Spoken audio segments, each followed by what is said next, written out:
Sir BR Naidu గారు, మీరు chairman.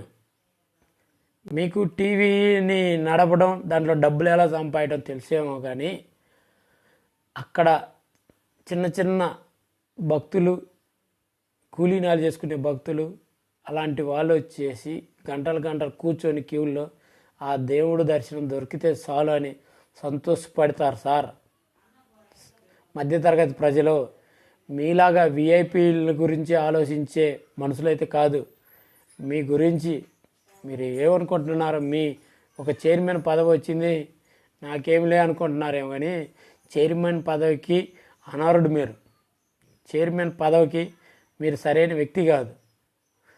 Chairman చేయాల్సిన బాధ్యత లేని అక్కడ కార్యక్రమాలు అయిపోయిన దాకా దగ్గరుండి ఎక్కడ ఏ చిన్న ఇబ్బంది రాకుండా భక్తులకి చేయాల్సిన బాధ్యత ఒక టీటీడీ చైర్మన్ పైన ఉంది. అలాంటిది పోనిచ్చి ఎక్కడెక్కడ ఏసీ రూమ్లో కూర్చుంటే అధికారులని సమన్వయం వల్ల కొంతమందిని సీఎం టూర్కి పంపిత్రి పోలీసులు ఎలా సరిపోతారు? మీరు అడగాలి కదా, మాకు ఇంత సెక్యూరిటీ కావాలని. గవర్నమెంట్ని అడిగితే, డిఎస్పీని ఎస్పీని అడిగితే వాళ్ళు కేటాయిస్తారు. తప్పంతా కేవలం బిఆర్ నాయుడు గారిదే.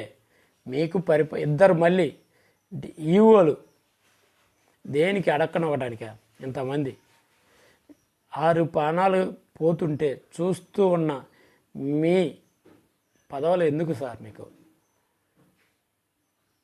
ఆ సెక్యూరిటీకి అప్పచెప్పిన వాళ్ళు కాపాడేవాళ్ళే. సిబ్బందిని తక్కువ పెట్టి ఆదాయం ఎక్కువ చూపిస్తూ ఈ డబ్బంతా ఎవరి జోబిలోకి పెట్టడానికి మీరు